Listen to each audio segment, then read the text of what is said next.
Mother's from Oakland too. She went to high school in Oakland. Oh, My wow. great grandfather built aircraft carriers World War II.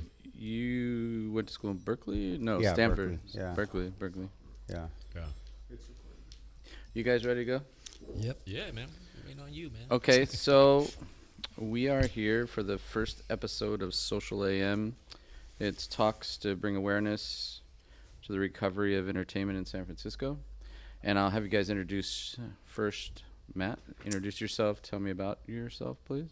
Tell me a little bit about you. Sure. I am Matt Haney. I'm state assembly member. I represent most of San Francisco in the state legislature. So I make laws for the state, but on behalf of San Francisco.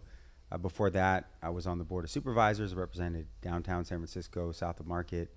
And before that, I was on the school board. I'm an attorney, born and raised in the Bay Area, about 20 years in San Francisco. My family's all from San Francisco, but I grew up in the East Bay and have been in public service in various ways and a supporter of nightlife personally and very pro entertainment and in the work that I've done both at City Hall and in the legislature. Okay. Next up, Paul. Hi, how's it going? My name's Paul Hemming, and I'm a local artist entrepreneur. I moved to San Francisco about 30 years ago. Went to film school, San Francisco State University. Ended up going on this musical detour after my apartment burned down.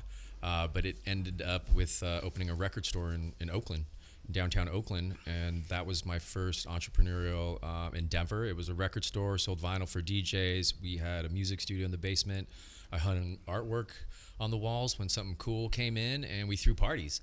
And eventually that turned into Temple Nightclub, which opened in 2007. And since then, I've really used the nightclub as my incubator of sorts to really fuel a whole host of entrepreneurial experiments over the last 20 years, which include art galleries, co-working spaces, yoga studios, incubators, and I've just continued to expand the vision across multiple cities. We opened in Denver about 7 years ago, the same brand, Temple Mirrors Gallery, and for the last 2 years, I've been working on a new project in downtown LA called the Future Factory. So. Go ahead and bring up Oakland as well. Yeah, and we just got a site. We just acquired a site at auction, the Oakland Greyhound Station, which I'm really excited about. It's a 60,000 square foot site, 100-year-old incredible building, Masonic building with a great rotunda. So we're really looking to build a whole, indoor, outdoor, immersive entertainment complex in downtown Oakland, right around the corner from my record store, like 25 years later. So pretty excited about that. I threw my first rave right around the corner from there as well. Yeah, I love Oakland for sure. My family got deep roots in Oakland. In like 2001 or something. So next we have Mr. Mark. My name is Mark Rennie, and I came to San Francisco in 1970 to go to law school. I was basically bribed to go to law school. Went to Hastings, was very active in the art world, and we were getting big national endowment grants in late 70s. We were doing huge shows in LA, and for some reason I moved south of Market about then, and we met this old guy, and he had a bunch of big spaces, so we built something called Club 9, which was held about 400 people on the corner of 9th and Folsom, and Chris Isaak was a house band. What year was it? This was 1985 we opened. Chris Isaak was a house band. Courtney Love was a coat check girl. And it was, south of Market was a very interesting, a lot of the Art Institute people lived there. All the warehouses, they couldn't get the trucks down into the south of Market streets anymore, and they got rid of the rail line. So south of Market was very cheap, 5 cents a foot a month, which means in, I don't know today's dollars, but we were paying 5 cents. It's probably a quarter now. But anyway, I built Club 9. I had a law degree, and I knew how to do permits, and I just sort of fell into that business. And since then, I think I did the first one, the big one, IRA. That was about 86. I did IRA's thing. We had to fight the cops. And 1015? 1015. Folsom. Yeah, IRA.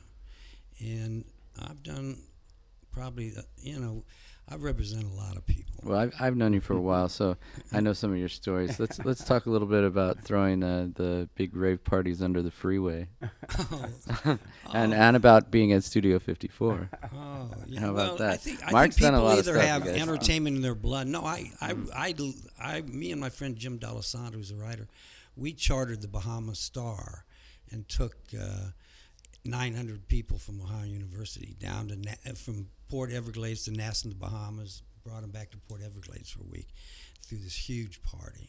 And we got to say, okay, we're going to have 60% women, 40% guys. And we just threw a party for 7 days. So that was, before I ever got here, so 69. But, I ran Club 9. It was fun. But I run nightclubs. I understand the business. I put a lot of big clubs together, the Chapel, and I was, doing a lot of stuff with Dawn Holiday and Slims and Great American Music Hall. And the pop-ups, like hand-ups. right before Prince died, he put together Prince's after party Oh yeah. and brought me yeah, there. I've been It was the it was doorman. insane. I've been the doorman 2 or 3 I times. stood right next to Prince for an after party He's with the o- 400 Rick was people. the only one who got in free to Prince. It's $50. It was insane. So he did, and you did a little after At party Great for American Music Green Hall? Day. Great American Music. Yeah, Green Day as well. I was at the one with at 1015 Folsom, which was probably a couple weeks before he died. Yeah. It's like 1,000 people waiting for him downstairs. He just walks upstairs, hangs out with us for like an hour. They're all Crazy. downstairs. He just leaves. But he No, was I just- like entertainment, and Okay. that's what I do for a living. I'm doing stuff for Paul right now, and I'm doing the Oakland Baller baseball team right now, putting alcohol on that. So somehow I'm just So entertain the people. before we get into the really hard questions, I just want to just bring some awareness to San Francisco's entertainment history and some of the things. Mark probably knows a lot about that. But I'll just go around to each one of you guys. Just give me what you think are the key pivotal points, going from, say, like the 70s till now. What made San Francisco so vibrant in the past? You know what I mean? What made it what it was? Why did all the people flock here? I'll just put one out just from the 60s, Summer of Love. In 67, 100,000 young people came to San Francisco to Haight-Ashbury. 100,000. That was like, at that time, maybe 20% of the population. They all came here and stayed until like the 80s. And so what made that happen? I mean, we could talk about that, but I'm just saying stuff like that.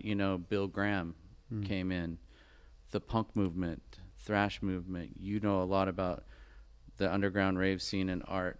Just let's bring some things as to what made this city vibrant for all these years, and we'll get into what's lacking, but let's just go into that for a minute, and we can start with you, Matt. Yeah, I mean, I think for people for a long time, at least since the 60s, probably before, for some folks, San Francisco was a place where you could be yourself. And if you didn't feel like you fit in, or people were telling you that you couldn't be the way that you wanted to be, you said, I'm getting on a bus or a plane later on to San Francisco. And And it where accepted people everybody, would, right? Where people would find those communities would Yeah. be with nightlife. There were people who saw that opportunity, for whether it was for folks who did